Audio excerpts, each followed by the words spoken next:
আমি বিধায়কসকলে প্ৰতিখন জিলাতে বিজেপি দলৰ যি আজিৰ দিনত ফেৰাচাৰী আৰু উন্নয়ন বিমুখ যি এখন চৰকাৰ ৰাইজৰ হকে কাম কৰা নাই, তাৰ কাৰণে আমি প্ৰতিখন জিলাতে এখন এখনকে প্ৰেছ মিট দিয়াৰ কাৰণে আমাক অসম প্ৰদেশ কংগ্ৰেছ কমিটিৰ তৰফৰ পৰা নিয়োগ কৰিছে।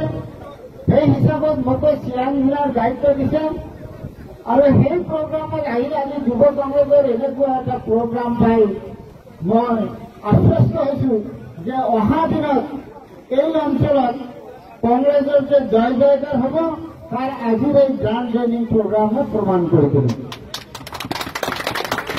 মই যুৱ বন্ধুসকলক এটা কথাই কওঁ, আপোনালোকে আজি এনেকুৱা এটা দলত যোগদান কৰিলে যি দল ভাৰতবৰ্ষক ব্ৰিটিছৰ পৰা স্বাধীনতা আনি দিছে। আমি স্বাধীন হৈছো আৰু স্বাধীন হোৱাৰ কাৰণে আজি আমি সুস্থ সুন্দৰভাৱে আমি আমাৰ কাম কৰিব পাৰিছো। কিন্তু প্ৰতিখন ৰাষ্ট্ৰতে এনেকুৱা যিহেতু আমাৰ ইয়াত বহুদলীয় প্ৰথাৰ বাবে বহুত সময়ত ৰাজনৈতিকভাৱে উত্থান আৰু পতন হৈ থাকে। হয়তোবা বহুতে আহিছে জুমলাবাদী ৰাজনীতি কৰিছে, কংগ্ৰেছে একো দিব পৰা নাই, আমি এইটো দিম সেইটো দিম, বহুত কিবা কিবি দিম, গোটেই পৃথিৱীখন বোধ কৰি আনি দি দিব। এনেকুৱা প্ৰতিশ্ৰুতিৰে আমাৰ সাধাৰণ জনতাৰ মন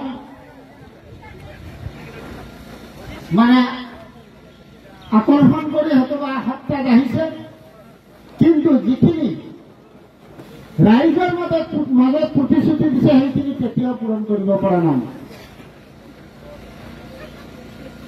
কংগ্ৰেছ কিন্তু আগতো আছিল, আজিও আছে আৰু আজি অনন্ত কাললৈকে এই ভাৰতবৰ্ষত ৰাইজৰ মাজত থাকিব।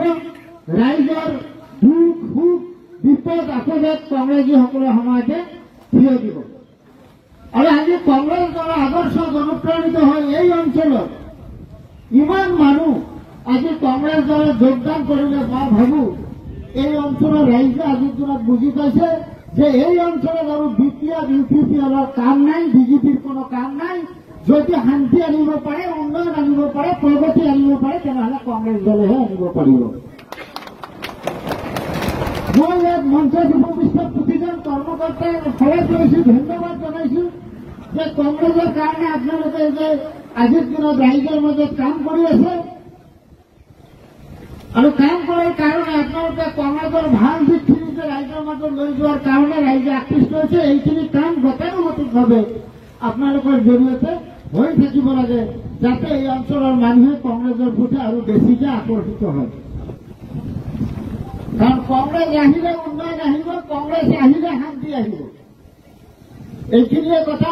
নিশ্চিতভাৱে অহা দিনত আমি সকলোৱে একেলগ হ'ম, বহুতো নিৰ্বাচনত বা নিৰ্বাচনী কুচকাৱাজত আমি একেলগ হ'ম আৰু কংগ্ৰেছৰ হৈ ৰাইজৰ মাজত আমি কথা ৰাখিম আৰু ৰাইজক কংগ্ৰেছৰ পক্ষত অনাৰ কাৰণে আৰু এই অসমত মই কওঁ কিছুদিন পিছতে আপোনালোকৰ মাজত ইয়াত আছে হয়তোবা 8 ছেপ্টেম্বৰৰ এইফালে MCL ইলেকশ্যন হ'ব আৰু MCL ইলেকশ্যনত যাতে আমি প্ৰতিটো MCL ইয়াত কম্পিটিশ্যন কৰি ভালভাৱে আমি জিকিব পাৰোঁ, তাৰ কাৰণে সকলোৱে শ্ৰমদান কৰিব। আৰু যেতিয়া আমি ইয়াত দ্বিতীয়খন দখল কৰিব পাৰিম, আমাৰ কংগ্ৰেছ দলে ইয়াত আপোনালোকৰ